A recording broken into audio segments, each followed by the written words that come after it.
Can't tell right from wrong, can't right my wrong, so I write these songs. Since that night I ain't felt the same. Do you got anything to help the pain? So let's move to life now, right? So we got through the Enough Said, got through the new project. So just talk to me about, your childhood and experiences coming up.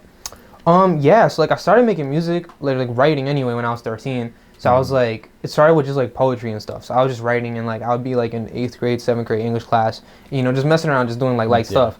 And then eventually it got to a point where like my English teacher, he was really rocking with like the poetry and stuff I was writing. And so he was like, what if you turn this into raps? And it hadn't really crossed my mind like that. And then I'd seen Straight Outta Compton, the biopic. Yes, sir. And after I saw that, I was like, yo, like that really just lit something in me. And I was like, I'm going to turn these into raps. And so then it became this whole thing, like at lunch, like we would sit at our desks, like we'd be freestyling like with the boys and all this like just like stupid shit like at the time. But like just reminiscing on it, like that was all just part of like all these like little things needed to happen for me to become who I am now, and then also take it to where I'm about to take it. And so that was just kind of how it started early on. It was just poetry, then it became just like writing raps, and then I was just like doing like remixes on like SoundCloud and stuff like that, and like covers of other songs. And then I started making original music. So that's kind of how it all pieced together. Yeah. So what music did you grow up listening to? Did you only listen to rap, or was it like R&B and other things, other inspirations? I feel like growing up before the whole thing happened with the poetry stuff, I wasn't really like super into music or nothing. I was listening to like all kinds of stuff, but it was never specifically rap. But then after I kind of turned 13, 14, it was like I was listening to B.I.G., N.W.A., Eminem, stuff like that. Like the more like I was just more about the bars at that time. And then later on, I guess like within the last 2-3 years, I started diving into R&B. So obviously the Brysons, the Tories, the Parties, like the Drakes, like stuff like that. But yeah, that's kind of how my influences have been. Was there a specific song or artist that like drove you into starting this rap game, or was it just all those guys collectively? It started with NWA, because after I saw the biopic is when I was really like, okay, I'm gonna give this a shot. Like I'm gonna start making these into raps. And then so I guess it was NWA basically, but like specifically Ice Cube. So was that when you realized you liked rap music that much? Like that's when it really like it piqued my interest, and then I started diving into B.I.G. and everybody else. So obviously at the time you weren't a rapper, so how was the process deciding to do this like all the time and for real, rather than just like, leisure? I felt like, because obviously when it started after I saw that movie, I had gone with it like this is just gonna be a hobby type of approach. But then after I started putting stuff out online, and I saw like obviously there was a lot of hate at first, because it was like, oh, this is corny, this is trash, and listening back to it, it was shit. Like the music was terrible. There was no production value, no nothing. It was bad. But like there was still something in me where it was like there were still certain people that were being encouraging about it too, like even outside of like family and friends. So I was kind of like, I'd seen like there was just something in me where it's like I knew where I could take this if I actually take this seriously, and I was like, I'm gonna just take that leap of faith, because it was like I feel like when it came to like I was growing up, like I was drawing, I was doing like art and stuff like that. That was cool. I was writing, etc. I was always a creative growing up. Then like I played some sports, I played some ball, I put that to the side, but like the music is like the one thing that I could not leave. Like I was like, I need to do this, and I need to give this my all. I was like, I would just not be able to live with myself if I gave up on that. So I was like, I'm gonna just take it. It's what you love, right? So talk to me about certain songs that I listened to personally in the past. So like Time Will Heal, or From Nothing, or even Lay Awake, and stuff from your Watching Me EP. Just talk to me about when you speak and touch upon things such as struggle, such as pain, and dealing with all that. Have you felt all those things in your life?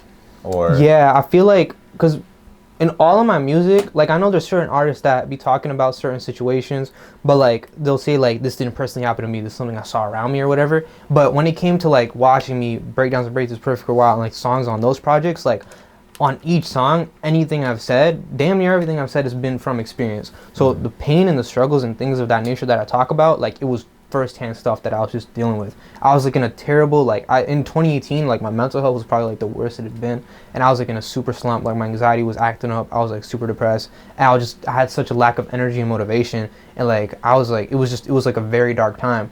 But that I put it into the music, and I felt like there was a lot of people that were able to relate, and then like the whole thing with Draw My Feelings with like that popping off and like hitting like over 1 million streams, and like it's almost at 2 million now. It's like stuff like that. I feel like the one thing that people like me for is like I give them music that makes them feel something. So that was always my thing. So you try to speak to the fans. Definitely. Obviously. So what advice would you give fans that have gone through things similar to you? Honestly, it's like you definitely need that. It doesn't even need to be a creative outlet, but it needs to be some kind of outlet where you can let that out. And I feel like the one thing that kept me going, even on days when I was so low, is that I still had this one thing that I love so much, and it gave me a reason to get up every day and like keep living my life, because that was just the one thing that drove me. And so I feel like if you have that one thing, as well as keeping the right people around you, obviously, because like I would not be in the position I am without the people I keep around me. And I feel like having a team and just like that whole, it being like a collaborative effort and like companionship and like brotherhood and things of that nature, that goes more of a long way than people may think. So I feel like just finding that one thing that really gives you a reason to wake up and keeping the right people around you, I feel like those two things are like super essential to keeping yourself going through like struggles. So talk to me about the process of making your team and getting the guys that are here with you right now. So like obviously like my boy Daniel, like he's sitting right here. I met him in 9th grade in my English class, and literally I met this dude over a bag of Doritos. Like literally he was sitting there, he had a bag of Doritos, and I was like, Cool Ranch? I don't even know what place. It was like Sweet Chili Heat. It was all the Sweet Chili Heat. And so I sat with him in his class, and like we were just eating Doritos or whatever. We just started chopping it up. And then that was around the time I had made like this super shitty mixtape in like 9th grade. And so like I was in 9th grade, like everybody was clowning me. Nobody took my music seriously, like nothing. So it was like he was one of the real ones though that like he saw where I could take it, and I had to keep him around. And my boy Horace is literally behind the camera right now. I met him in 9th grade. We shot my first music video, Prove It Hit or Wrong, and like me and him just been going ever since. And my boy Ethan, he's not here right now, but I met him in 9th grade, and he's just been taking my photos. And he's super dope too. He shot my first photos at the Cabaret in 9th grade. So yeah, he shot my photos there. And since then I was like, yo, like let's do some more stuff. And then TJ, he reached out to me like January 1st, 2018. A friend of his had seen a music video that we did like in 2017 called No Timeouts, and his friend was like, he sent it to TJ. He's like, yo, like this kid, like he has some potential. And so TJ reached out to me on Twitter or whatever. And at first I was super skeptical about it, because I thought he was just one of those like, just like let me just get your money or whatever. But like we hopped on this call for about like a good 2-3 hours that day, and at that moment I was like, yo, like this is somebody I need to keep around. Like there was just that vibe, like that we just instantly clicked. And so that was that. And then through him, you know, we met different producers, other people have network. Obviously, like we're in Kyle's studio right now, so shout out to my boy K Beats, like things of that nature. But that's kind of like the core of where it started. It was me, Daniel, Ethan, Horace, and TJ. Yeah, so you touched upon Cabaret back in the day. Yeah, I remember one time we were talking, right? Yeah. That was the first time I saw you do your work. Oh, true. And I was one of those people that encouraged you to keep on. Keeping on, you know, with the rap game and just not listening to all these people for real trying to put you down, right? Definitely. So at the same time, when you're starting something new, you'll have people, the naysayers, the critics, obviously. So how did you deal with that? Honestly, it came down to that. I feel like is necessary in all aspects, because I feel like if there weren't any bullies in the world, I feel like you wouldn't have the Bill Gates and the Kanye Wests and all these people that are so high on their self-belief. You feel what I'm saying? Yeah, no drive. Exactly. And I feel like that's super essential. And so like life is high school. And so it was that. And I feel like, it sucked in the moment when people are telling you these things like in a comment or to your face, or like you hear they said this and this in the hallway or whatever the case is. It's like, in the moment it sucks, but then you go back and you like kind of like you go home and like you sit down and you kind of reflect on it. It's kind of like these things are essential to, you know, keep yourself going. And I felt like if I didn't have that, I wouldn't be as driven as I am now to kind of like keep proving people wrong, especially proving myself and then proving it to people. So I feel like that's super essential, and then just combined with the fact of keeping the right people around you and the right company around you and just genuine people, because obviously, you know, keeping those positive influences around you and like in your daily life, that really helps you keep it pushing.